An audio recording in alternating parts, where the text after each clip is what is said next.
श्रीमद् भगवत गीता 9वें अध्याय का महात्म्य।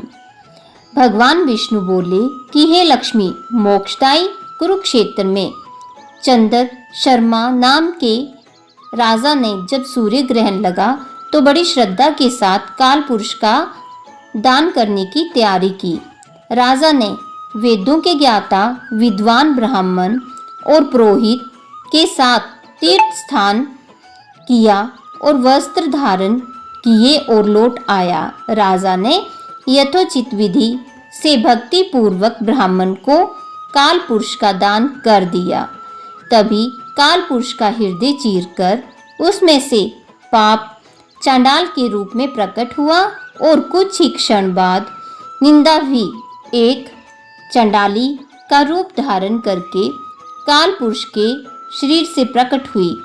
चांडाल और चंडाली की आंखें लाल थी। वे बलपूर्वक ब्राह्मण के शरीर में प्रवेश करने लगे। ब्राह्मण मन ही मन गीता के 9वें अध्याय का जप करने लगा। राजा चुपचाप खड़ा आश्चर्य के साथ उस कौतुक को देख रहा था। ब्राह्मण के हृदय में भगवान गोविंद विराजमान थे और वह उन्हीं के ध्यान में मगन था।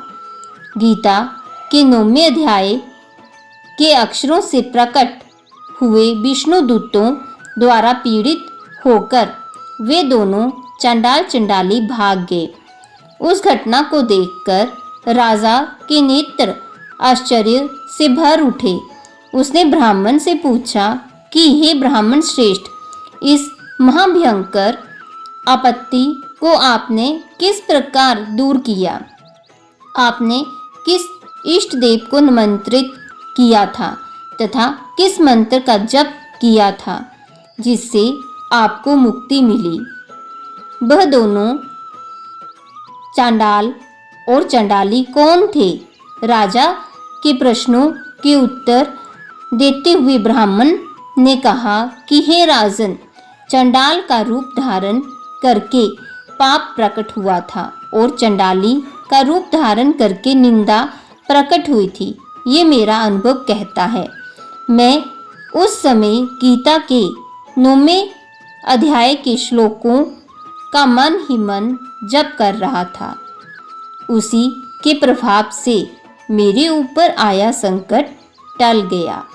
यह सुनकर राजा नित्य स्नान के पश्चात गीता के 9वें अध्याय का पाठ करने लगा। 9वें अध्याय का प्रतिदिन पाठ करने से राजा परम गति को प्राप्त हुआ।